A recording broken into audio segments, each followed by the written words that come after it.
सी के सीरीज में मैंने जैसा कि आपको पिछली वीडियो में बताया था कि सिंगल डायमेंशन एरे में जब हम एलिमेंट्स को रखते हैं तो उसको रखेंगे कैसे, फिर उसकी एक्सेसिंग कैसे होगी, इसके बारे में मैं आपको बहुत सारा प्रोग्राम्स और प्रोग्राम के साथ साथ हमने थ्योरेटिकल पोर्शन भी चर्चा किया था, आपको बताया था।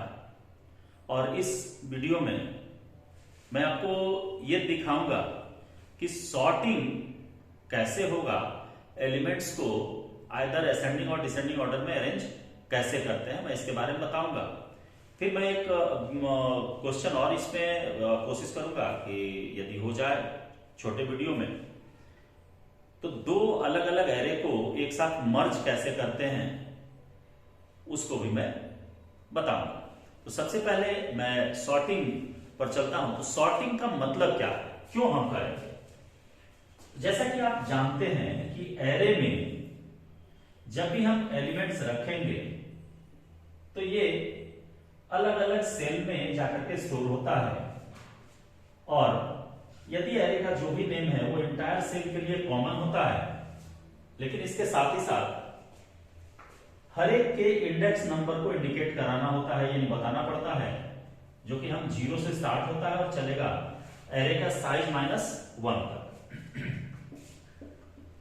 जैसे ये है, इसमें 5 एलिमेंट्स हैं, इंडेक्स स्टार्ट होगा 0 से और गया 4 तक, और इसके अंदर जो वैल्यू हमने पुट किया 40, 35, 7 और 25, तो ये इसको जब मैं प्रिंट करूं या आप जब इसको एग्जीक्यूट कराएंगे तो आपको वैल्यू क्या देगा? 40, 35, 7 और 25। क्वेश्चन ये आता है कि क्या इन सारे एलिमेंट्स को हम असेंडिंग या डिसेंडिंग ऑर्डर में कर सकते हैं या नहीं? तो इसके लिए आप सॉर्टिंग जैसे चाहे वैसे कर सकते हैं, लेकिन सॉर्टिंग होगा कैसे, इसकी टेक्निक्स क्या हम यूज करेंगे, इसके बारे में पहले मैं समझाता हूं, देन एक प्रोग्राम के थ्रू आपको ये बताता हूं कि सॉर्टिंग आप कैसे करेंगे। लॉजिक पहले मैं बताता हूं। देखिए, फर्स्ट टाइम कि चूंकि यहां कंपैरिजन मल्टीपल टाइम्स होगा, तो मल्टीपल टाइम्स होगा तो जैसे हम पहला एलिमेंट को लेकर के इसके बाद वाले एलिमेंट से अंत एलिमेंट तक हम इसको कंपेयर करेंगे 1 by 1, यानी कि 40 का कंपैरिजन हम 30 से करेंगे पहले, यदि असेंडिंग ऑर्डर में कर रहे हैं तो। और यहां पर हम ये ऑपरेशन करेंगे कि ये ग्रेटर है, यदि 40 ग्रेटर है 30 से, तो एक्सचेंज करेंगे वैल्यू को, यानी कि 30 को ले आएंगे 40 के जगह पर और 40 को उठा करके ले जाएंगे 30 के जगह पर, यानी कि हमारा जो एरे बनेगा वो हो जाएगा आफ्टर स्वैपिंग। जो फर्स्ट एलिमेंट है इसके स्वैपिंग के बाद मेरा आ जाएगा, यहां पर आ जाएगा 30 और यहां आ जाएगा 40। देखिए, ये स्वैप किया, स्वैप करने के बाद ये 40 यहां लाना है और 30 को उठा करके यहां लाना है। इसके लिए हम एक थर्ड वेरिएबल का यूज करेंगे, उसको मैं क्लियर करूंगा नेक्स्ट स्टेप में। तो ये पहले स्टेप में ऐसा ये काम कर गया, यानी कि स्टेप नंबर 1 है ये। तो स्टेप नंबर 1 में ये मेरा काम क्या किया कि 40 को आगे किया और 30 को पीछे कर दिया, यानी कि छोटे वाले को पीछे, बड़े वाले को आगे किया। इसके बाद ये सेकंड टाइम फिर इसी को, यानी कि यहां पर कितना आ गया? 30 आ गया है। तो 30 आ गया, तो अब इसकी कंपैरिजन या इसका जो कंपैरिजन होगा, या इसको आप यहां पर 40 रखिए, आप इसमें देखिए इसके बाद हम कैसे करते हैं। तो 40 के बाद यहां पर 5 है, यहां 7 है, यहां 25 है। अब देखिए, इस 30 को ये कंपेयर करेगा किससे? 5 से। तो 5 से कंपेयर किया और यहां भी वही चेक करेगा कि 30 इज ग्रेटर देन 5, तो ट्रू होगा। ट्रू होगा तो इस 5 को ले आएगा 30 के जगह पर और 30 को ले जाएगा 5 के जगह पर। तो यानी कि मेरा जो एरे बनेगा वो एरे अब क्या हो गया? देखिए, इस 30 को उठा करके यहां ले आया, यानी फर्स्ट सेल में 5 आ गया, सेकंड सेल में 40 रहा और थर्ड सेल में 30 आ गया। इधर 7 और 25 तो रहेगा नहीं, ये कौन हो गया? सेकंड फेज हो गया। अब आप देखिए, सेकंड फेज के बाद अब जो कंपैरिजन होगा, अभी तक हम पहुंच गए हैं कहां तक, इस पोजीशन तक, यानी यहां तक। अब हमको कंपेयर करना किससे, अगले से। अगले से करेंगे तो इस 5 का कंपैरिजन 7 से होगा। तो यहां पर हमने दिया कि 5 इज ग्रेटर देन 7, नहीं ये तो फॉल्स है, तो इसमें कोई एक्सचेंज नहीं करेगा, कोई एलिमेंट चेंज नहीं होगा, एज यूजुअल रहेगा। और फिर ये कंपेयर करेगा 25 से कि 5 इज ग्रेटर देन 25, तो ये भी फॉल्स। तो फॉल्स, इसमें भी कोई स्वैपिंग नहीं होगी, वैल्यू का एक्सचेंज ये नहीं करेगा। अब देखिए ये हो गया किसके लिए, इस सिर्फ फर्स्ट एलिमेंट के बेस पर हमने सारे को कंपेयर कर दिया। यानी इसका मतलब होता है कि एरे का जो पहला एलिमेंट है ये मेरा सॉर्ट हो गया। यानी जो सबसे छोटा एलिमेंट था, देखिए इस पूरे एरे में वो आ गया कहां, सबसे आगे। अब ये फर्स्ट फेज के बाद हम सेकंड फेज यानी कि सेकंड एलिमेंट के लिए लेकर के चलेंगे। तो सेकंड एलिमेंट के लिए यदि हम लेकर के चलेंगे, सेकंड ई दिए सेकंड एलिमेंट, तो इस केस में अब कंपैरिजन इस 40 से होगा। यानी कि हमारा जो एलिमेंट है वो ये रहा, 5 स्टेबल हो गया, 5 को हम अब नहीं छेड़ेंगे, हम लेकर के चलेंगे 40 है यहां, इसके बाद 30 है, फिर 7 है, और 7 के बाद 25 है। तो हमारा जो फर्स्ट है यानी कि 0 वाला एलिमेंट स्टेबल हो गया है, इसको हम नहीं छेड़ेंगे। हम किसको अब चेक करेंगे, इस 40 से स्टार्ट होगा कंपैरिजन, ये आ गया 30 से कंपेयर करेगा। और क्या कि 40 इज ग्रेटर देन 30, ट्रू है, तो ट्रू है तो फिर ये एक्सचेंज होगा, 30 यहां और 40 यहां आना चाहिए। यानी कि मेरा फर्स्ट फेज में यानी जो मिला एक्सचेंज करने में, तो उसमें मेरा डेटा का सेट ये आ जाएगा, 5 यहां रहेगा, यहां पर आ जाएगा 30 और यहां पर आ गया 40, और इधर आपका 7 है ही और यहां पर 25 है। अब देखिए ये फर्स्ट वाले में होगा, स्टार्ट कर गया।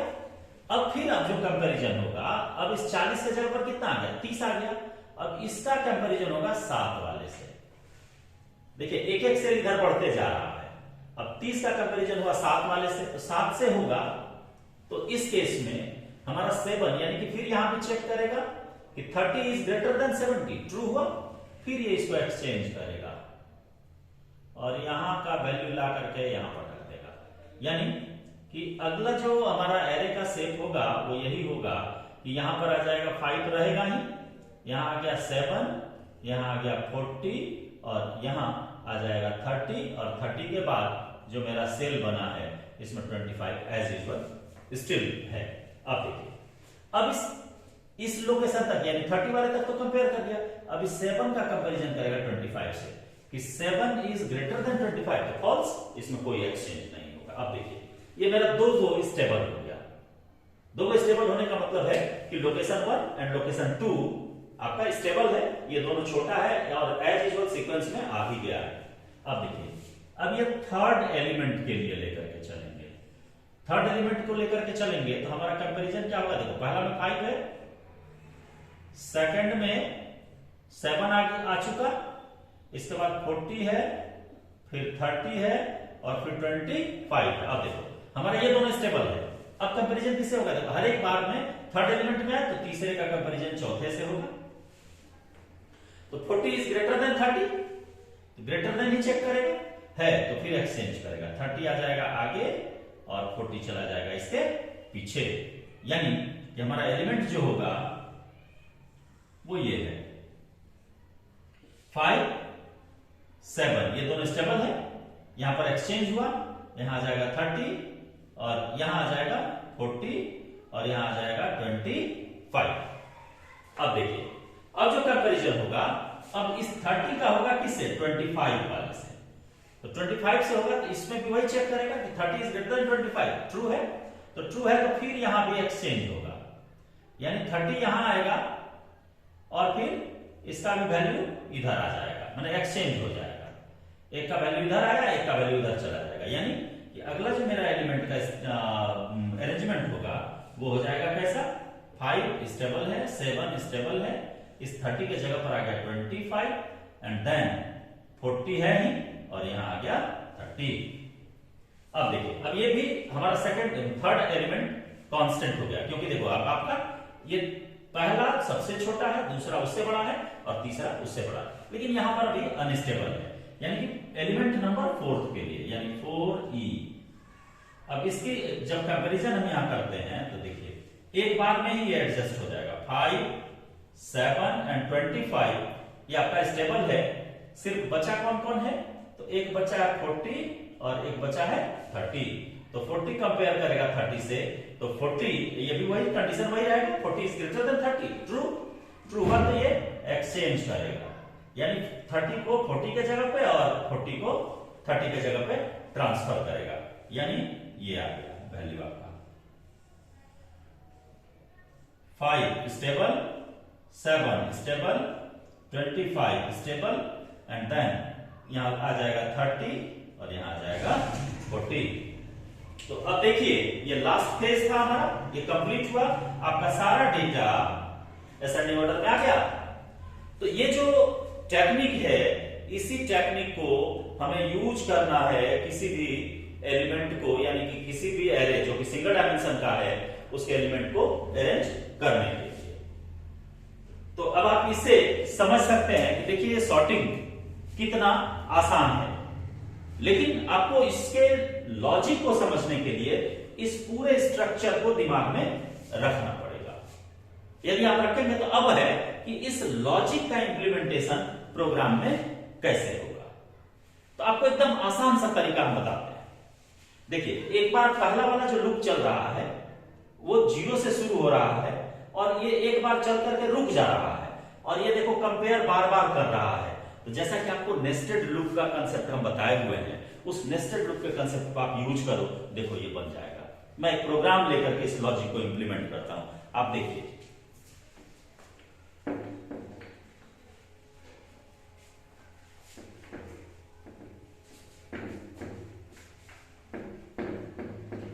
जैसे कि सपोज कीजिए कि हमारा एक एरे है hash include stdio.h void main, और मेन में आने के बाद देखिए एरे आप ले लीजिए, एरे जितने का लेना हो, 100, 200 जितने का लेना हो, यानी कि एलिमेंट के अकॉर्डिंग आप एरे बना लेंगे। और उसमें देखिए एरे का जो साइज आप लेते हैं तो ऐसा कोई जरूरी नहीं है कि हम इंटायर एलिमेंट को यूज ही करें। हम बीच में अपने रिक्वायरमेंट के हिसाब से जब एरे के एलिमेंट को यूज करना चाहेंगे तो इसके लिए हम n इनपुट कर देते हैं, जैसा कि आपको पिछले प्रोग्राम्स में मैं इंडिकेट करते चला गया था। तो सपोज कीजिए कि इंटीजर टाइप का हम एक एरे a ले लेते हैं और इसका साइज हम फिक्स कर दिए 100, कि 100 साइज हो गया, लेकिन हमको एलिमेंट जितना रखना होगा हम रखेंगे, उसके लिए n ले लिए और एक i ले लेंगे, j ले लेंगे, और एक एक्सचेंज करने में हमको यूज होगा t वेरिएबल। t हम ले लिए टेम्पोररी वेरिएबल है। अब देखिए आप सबसे पहले इनपुट मान लीजिए printf inter size of array. Array का साइज आप इनपुट करा लीजिए, scanner %d address of n, total number of element n में आ गया। अब देखिए अब आप इनपुट ले लीजिए, for i equals to 0, i is less than n and i plus plus, और यहां पर printf इंटर एलिमेंट, स्कैन करिए, scanner %d address of a of i, और इसको आप बंद कर दीजिए। ये एलिमेंट आपका इनपुट हो गया। ऑलरेडी मैं पिछले प्रोग्राम्स में ये क्लियर कर दिया हूं आपको। और आप अपने एलिमेंट्स को पहले शो कर लीजिए, क्योंकि सॉर्टिंग के बाद जो शो करेंगे तो मेरा पूरा जो एलिमेंट होगा वो अरेंज्ड वे में दिखेगा। तो पहले ही मैं इसको प्रिंट कर दे रहा हूं। तो प्रिंट एलिमेंट्स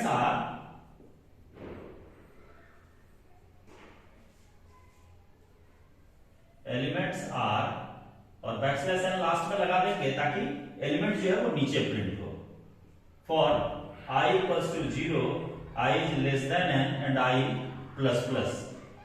इसके बाद आप यहां पर printf फंक्शन यूज करिए %d और a ऑफ i, ये सारा प्रिंट हो जाएगा, जितना भी एलिमेंट होगा वो सारा एलिमेंट प्रिंट हो जाएगा। अब इसके बाद आप सॉर्टिंग के ऑपरेशन को यूज करिए। देखिए सॉर्टिंग में for i equals to 0 i is less than n-1, चूंकि आपको अभी जो जस्ट मैंने बताया तो लास्ट जो एलिमेंट बचा था इसका कंपैरिजन इससे किया, हम तो यही रुके रहे, तो n यदि ये होता है तो इससे एक कम, तो n-1 ये 1 है, इसको i नहीं पढ़ेंगे, और i प्लस प्लस।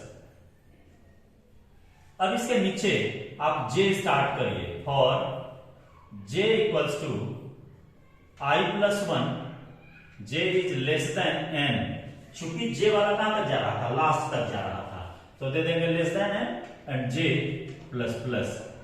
और इसके बाद यहां आप कंपेयर कीजिए if a of i is greater than a of j, जो कि इस तरीके से एरो के साथ बताते थे यहां पर कि ग्रेटर देन दे करके, तो वही चीज यहां यूज करेंगे। a ऑफ i यानी पिछला एलिमेंट किससे कंपेयर करेगा, अगले से।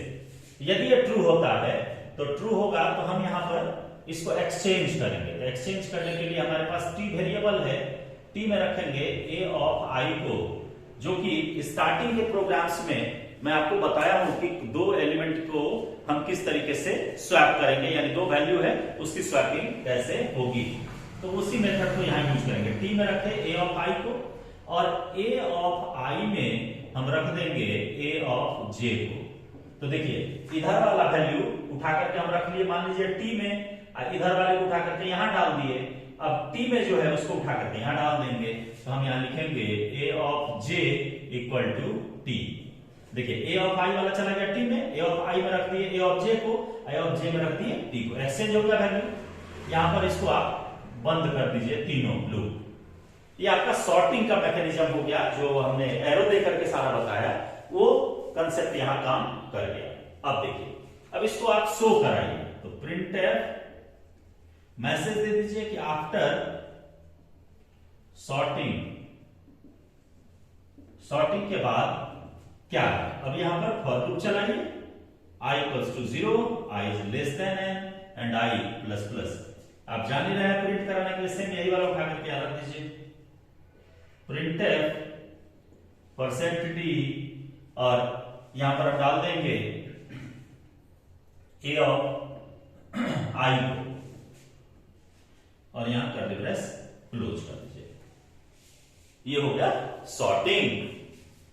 आप बनाएंगे तब तो, लॉजिक में आपको दे दिया, लॉजिक के बाद इंप्लीमेंट करके दे दिया। अब आप इसको डिसेंडिंग ऑर्डर में कीजिएगा, मैं असेंडिंग ऑर्डर में किया, आप डिसेंडिंग ऑर्डर में प्रिंट कीजिए, और देन जो क्वेरी है हमसे पूछिए। इस वीडियो में बस इतना ही, धन्यवाद।